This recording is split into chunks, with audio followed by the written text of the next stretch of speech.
many ways, Key is a household name, particularly in the anime, manga, and visual novel spaces. You know them for their Kanons, their Airs, their Clannads, Little Busters, Angel Beats, Charlotte, you get the idea. For such a well-known brand in this space, one that raises the bar when it comes to providing an emotional experience through select stories, a lot of the focus tends to be on these much larger and story-rich works. But for good reason. That's because they are the most popular and sought-after ones, and also are easily accessible with them either being on a digital storefront, an anime adaptation, or just an anime original in and of themselves. But there is another work that I have experienced from Key, in a particular subset of novels that I feel hasn't been covered nearly as much as any of the others, but absolutely should be shown outside of its current audience. And that work is Planetarian Chisana Hoshi no Yume, or Planetarian, The Reverie of a Little Planet. This 2004 Key novel is quite peculiar, especially when you consider that this release was the one that coined the term Kinetic Novel. And a Kinetic Novel is a visual novel in appearance and gameplay. However, you'd expect the main characteristics of a visual novel to be multiple routes containing separate stories with several characters and different dialogue options.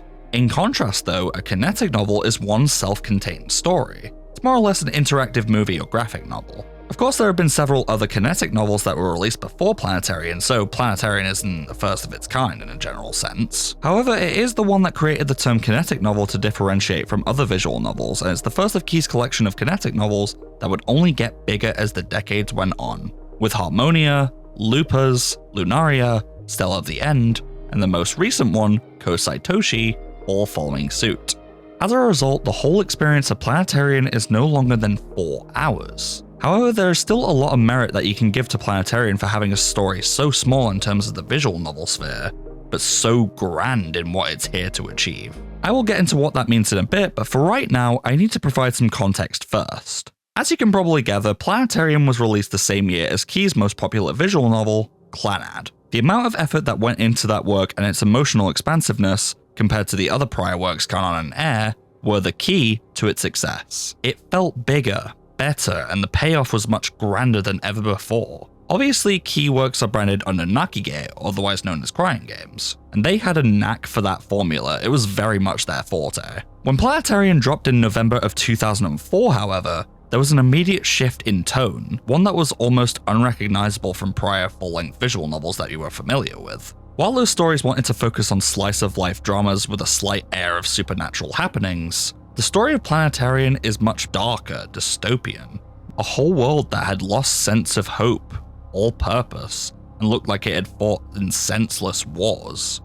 Where did humanity go? Of course, this work would have been handled by a smaller team, as well as being on a smaller budget, due to the fact that it was also being worked on alongside Clannad, which had most of the budget set for that. Either way, this team would have had notable mentions going to Eiji Komatsu, being the main art director for this, known for their depictions of robots and mechanical environments, as well as Yuichi Suzumoto for being the sole writer for this work. Now, this is a big point to make here because I want to make this very clear for a lot of casuals who look at Key works on a surface level. Just because something is by Key does not mean that Jun Maeda is involved in any sort of capacity. In fact, in Kanon, Jun Maeda was not even the main writer for that. It was Naoki Hisaya, for whom they both did an equal amount of writing for the roots. And the same can ring true for a couple of Key's works. Rewrite was Romeo Tanaka, Summer Pockets was Kai, Lupas was Ryukishi 07, Lunaria and Kosai Toshi was Matsuyama Takeshi.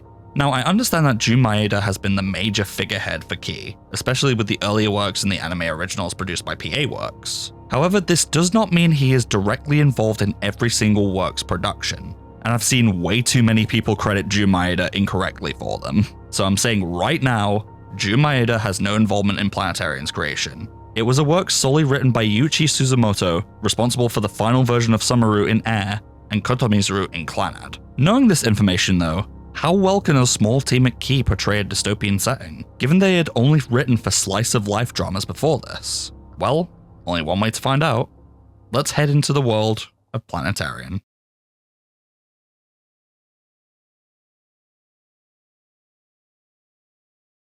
Why don't you come to the Planetarium? The beautiful twinkling of eternity that will never fade no matter what. All the stars in the sky are waiting for you. The visual novel opens with this rather welcoming screen of a bustling city, before zooming in on the dome of a building. And with this, we have these accompanying lines, repeated as though it is routine. Now, this is something really simple and lasts no more than 30 seconds, but it immediately sets a precedent for what the story will be centering around.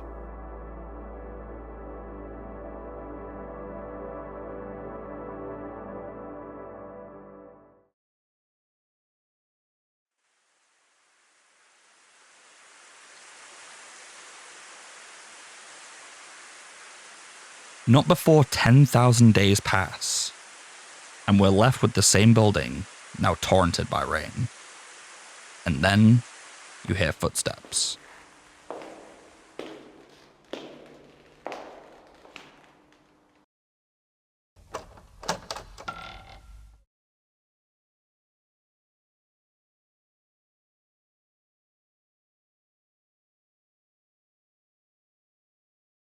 Congratulations! It's here the lights come on, night vision goggles almost blinding our main protagonist. And before he's able to come to, a voice emerges. You're the 2,500,000th customer. We are introduced to a girl named Hoshino Yumemi, a model of robot created solely for the purpose of assisting humans and providing manual labor.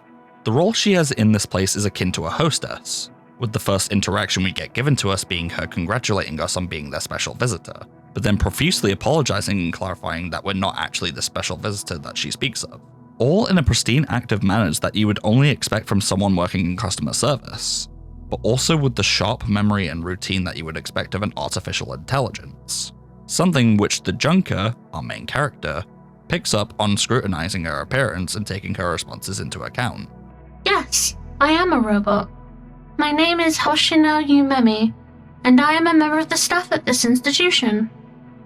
At this point, the Junker is bewildered by the situation. This was not his first guess as to what was lying in wait for him in this building. For him, he was only looking for material to survive. But instead, here we are, a relic of the past that still looks to be operational. And Hoshino Yumemi is also something that adds to his confusion. However, her appearance isn't meant to be like a threat, especially with how it is out there. Rather, she's just doing her job. We get alluded to the fact that the world has undergone a great tragedy from the Junker, and when she reads how long it has been since their last customer, she isn't bothered about it in the slightest, since to her, it's purely data.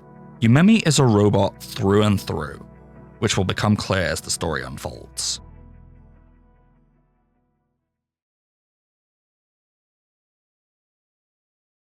Okay, so picture this. You're a Junker, a person who is out there looking for scraps amidst a demolished city. Every block decimated.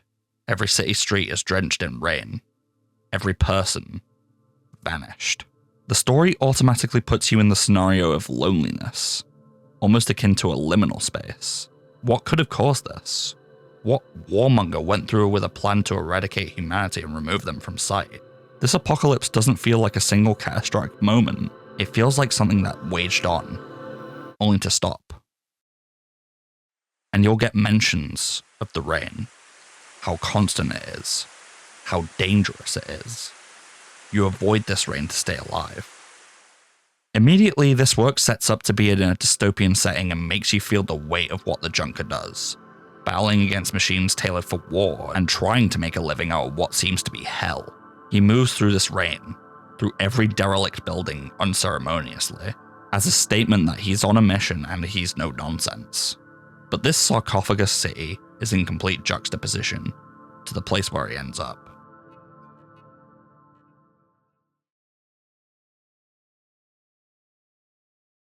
It's been nearly 30 years since war occurred in this timeline of Earth's existence, since everything was forever altered on the outside world. And yet standing here, amidst the torment and anguish the outdoors brings to the Junker and all of humanity, lies a giant hall frozen in time. Suddenly you're in this one space, going from moving through everything that lies in the way to standing completely still. It's a planetarium. This place shouldn't be here. It can't be here. It's as if nothing has changed for a whole 3 decades.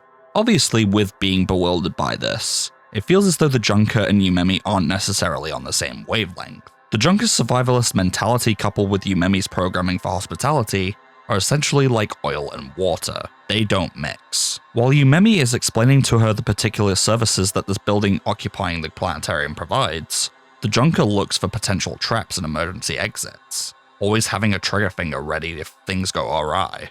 But this sort of thing is also why Planetarian's storytelling is really strong.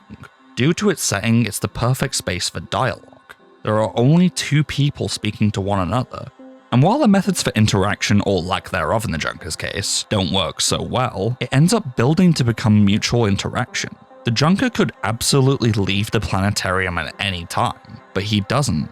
And initially, this would be to shelter himself from the rain and manic war machines outside. But ultimately, when the projector for the planetarium breaks down after decades of no maintenance, it's clear to us that Yumemi makes her purpose known. She was programmed to work, to operate, to please guests, to guide them, to make the planetarium feel alive. Without the projector functioning, she can't complete her role. She can still greet someone, she can still apologize, she can still offer services, but she can't do the core thing that she's built around.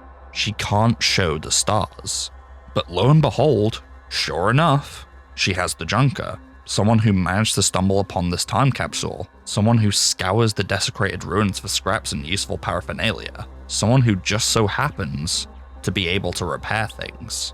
And that's where it all comes to a head. The two of them now have a connection through being at the planetarium. One wants to show the world the stars because it's her designated purpose, and the other wants to fix the projector because he can do it, and it's valuable to him that he does. Both of them get to work immediately on repairing the projector, finding parts that may be useful for repairs, and while Yumemi provides useful information required for the operation of the projector, a shift in the Junker's mannerisms start to take hold here, subtle enough that it's not as noticeable if you're going through it the first time, but you'd expect the Junker to keep being annoyed at Yumemi for blabbering on. But instead, he's more open. He's asking questions. He's taking in the information that Yumemi gives to him. He's reconsidering salvaging parts just to keep him going. I mean, you'd have to imagine the stark contrast from being alone for years, decades on end, torn by war, all to build a stubborn, bitter shell around yourself and trusting no one because that's how you survive in a world like this, to then appreciate someone by your side, even if that someone is not human, valuing their presence. Which is massive for someone that has been detached for so long. And obviously through reading the Kinetic Novel and learning what had happened to cause this in the first place, the senseless wars with humanity becoming detached in and of itself, the killing machines, the rain, it's clear as day, though subtle, that the Junker appreciates the company. Yumemi isn't aware of the dangers of the outside world, as she often tries to ask if the Junker is okay, and provides assistance wherever possible. But she doesn't know mentally what the Junker may be feeling. But her main directive, which is hospitality, is probably more effective than the Junker or even herself could realize, especially in a world as dead as this. The interactions between Yumemi and the Junker really do make the story as special as it is, because obviously they aren't necessarily human interactions, but rather they become more natural and they see eye to eye because of the circumstance. And having it only focus on these two characters really lets their dynamic take center stage and flourish. But we're only just getting started, as this is not even what Planetarian is truly capable of. It only amplifies in this next scene.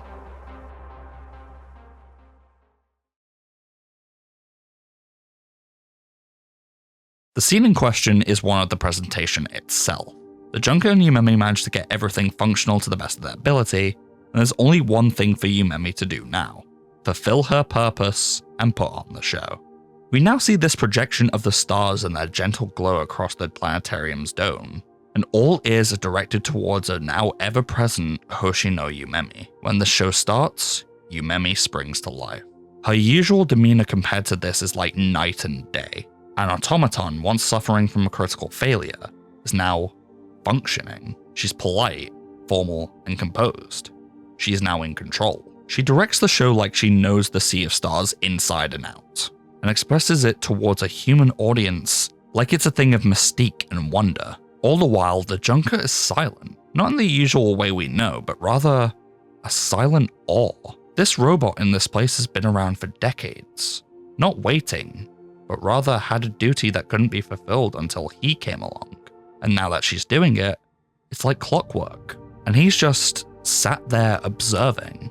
We know that by this point of the story that humanity has essentially given up on being humanity. But this scene, I feel, holds a special place because after seeing the stars, you get left with the Earth. Yumemi then gives a message to the Junker, as she has done thousands of times before, but it's this time that it properly sinks in. I pray that you'll never forget the starry sky. In a lot of ways, and this might seem crazy to say, but when Yumemi talks about the stars and expresses it in the way that she does, it's like there's still a remnant of humanity left. The instilled hope of humanity through a presentation about stars. Humanity expressed through a robot hostess in a planetarium. The irony is very much present, but it's not irony necessarily that is what drives this. Rather, it's something much more amazing.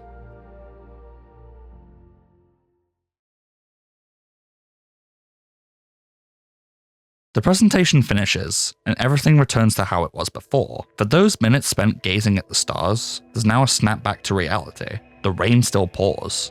The city is still in ruin. Humanity is still scarce. For the Junker, it's enough for him to get up and leave, as it's been long enough. He's helped, and he's back on the move to do what he's done before and survive the harsh wilderness of the war-ravaged city. But just before he's able to do that, there's one elephant in the room: Hoshino Yumemi. To her, a customer isn't just leaving the planetarium, but rather, the customer needs to be escorted, once again treating it as another one of her duties. All she knows is hospitality. Initially feeling like another conflict of interest to the Junker would be enough to rile him up, yet he doesn't have the strength to argue with her, so they both head out into the unknown. While out, Yumemi just behaves the same, often offering guidance and commentary as she usually would. But here, we get an air of concern from the Junker. She has no capacity to perceive the dangerous wasteland around her. The rain, the war machines, none of that is any concern, and it makes him worry, why we see him stay ahead of her and choose which paths would be optimal to take to keep Yumemi safe. His survival instinct obviously is best suited to this task, though again, we're taking into consideration here that he's not the only one doing this. He's willing to put his life on the line just to keep someone safe, even if that someone is a robot. Again, Junker was emotionally detached when we started the story, and already by this point, we get to see him ditching the usual modus operandi and things he's lived by, being caring too much gets you killed, to keep Yumemi safe.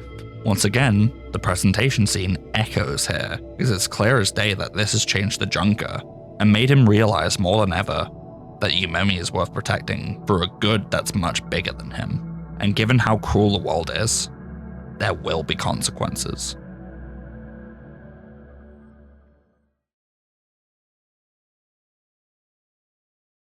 We made very clear how big the distinction is between the Junker and Yumemi, and how that distinction then brought them together to accomplish a task.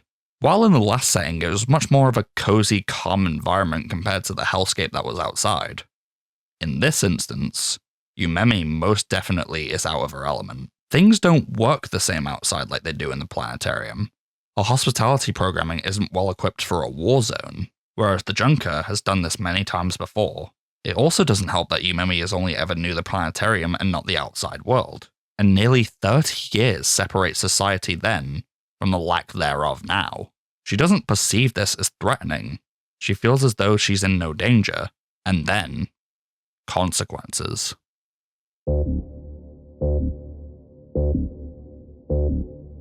Now this felt like it was almost inevitable, according to what we know about how the Junker and the other Junkers lived. But it hits a lot harder when we see a mech, this abomination that represents mankind's hatred and bloodlust right in front of both the Junker and Yumemi. It was almost instantaneous. Now, this next action from Yumemi is probably the major reason why I was honestly hooked by Planetarian in the first place. Because it's not just for the presentation, not just for how a 4-hour story portrayed itself in a work that almost felt unrecognizable from anything Key had done before, but in terms of how well this story made a true one-of-a-kind character. Literally, with the threat of being blasted to pieces, Yumemi protects the Junker, something he wanted to do for her so that she wouldn't be in harm's way, but now the opposite is happening. She's taken her directive to the most extreme. She's going to provide hospitality, she must provide hospitality. If she is going to support a lone customer, then she will. If she must protect another human, then without question, she does. And war machines don't hesitate to pull the trigger.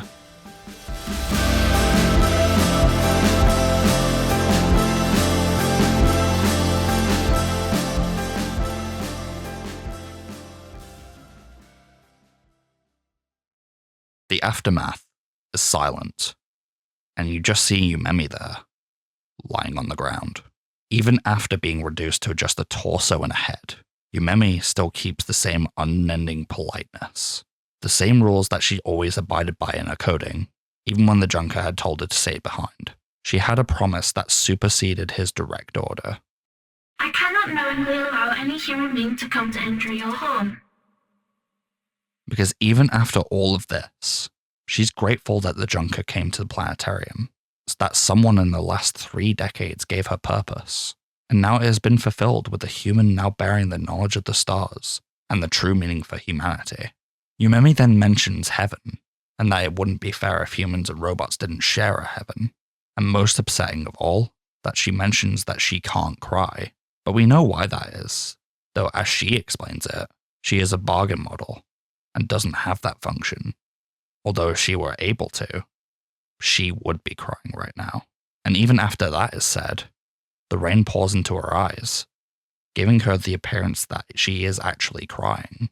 With this, she also states that she has a disk drive containing all of her memories, and would like for the Junker to take it with him. And he does. And as she slowly but surely fades away, the Junker's new mission is now in motion. He must continue to carry Yumemi's hope. He must be able to show as many people as are left, the stars, because there is still hope out there for humanity, a hope that one lone robot from a planetarium carried on her shoulders. I cannot knowingly allow any human being to come to injury or harm.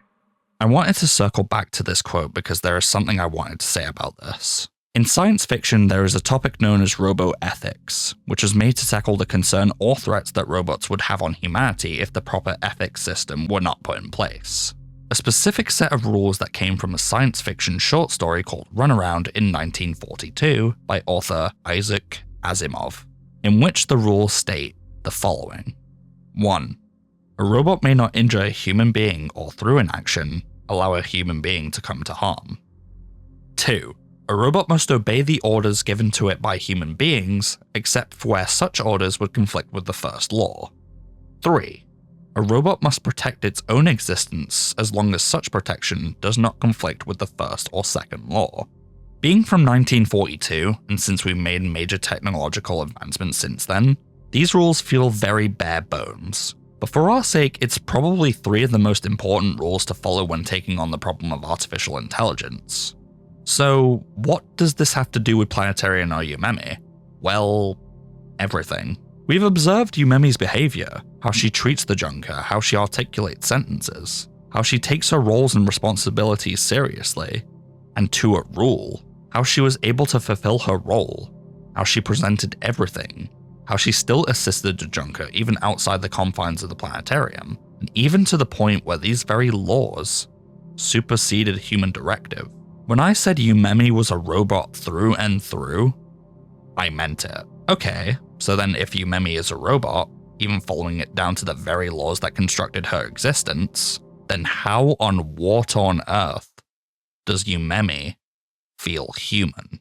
Well, realistically, the world hasn't seen humanity in a long, long time. Everything about Planetarian is very lonely, and that's by design. The setting is one of the first things that really pulls this together. You're on your own, and Yumemi is basically the only other person you interact with on your journey, bar flashbacks. And so when a world has lost its humanity, what's left? And also, when you think about every other robot girl in every other anime, you often find them a product of either being extremely human-like or unfeeling and unemotive. There typically isn't a grey area, but with Yumemi, she's probably the closest candidate to end up in the grey area, because she was programmed with the specific role of hospitality, a role that you would often find with humans. And not only that, she states that she is broken, which you'd probably think, what do you mean? She seems fine to me. but rather her errors combined with her role give her this personality which ultimately comes off like the typical Key Moe style of character. And it hits a lot harder when we see her on the ground, bottom half blasted off, and all the while she still hasn't broken any of the laws of robotics or anything that would distinguish her other than as a robot conventionally. In the end, she wanted humans to have a better future. She's a robot that was able to hope for something on humanity's behalf. She wishes for an afterlife together, and she's not human herself. It almost feels paradoxical. Yeah, it isn't. Planetarian is meant to be a study of humans and how the biggest threat to us is, well, us. And honestly, writing the script made me feel a chill down my spine, especially since a lot of what Planetarian touches on is very topical today.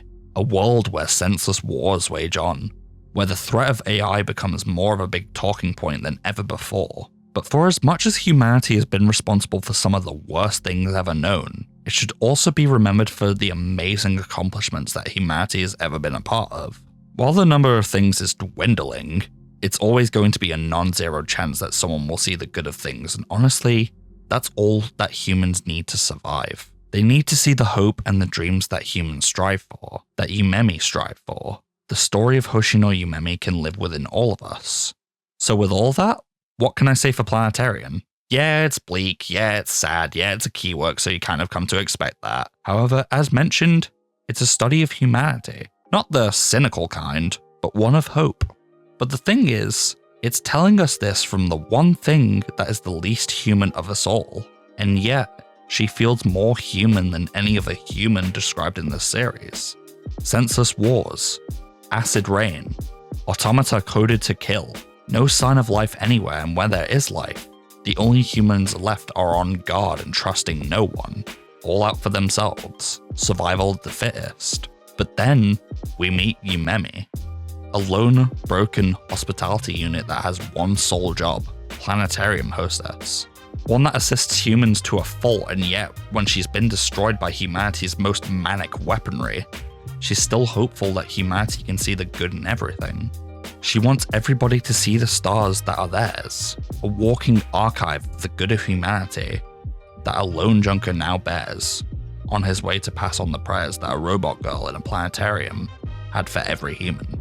Being a kinetic novel works for this type of story, since it never wavers and every story beat carries its own weight well enough to where the final scene hits the hardest. And honestly, I can't hate a story that does that.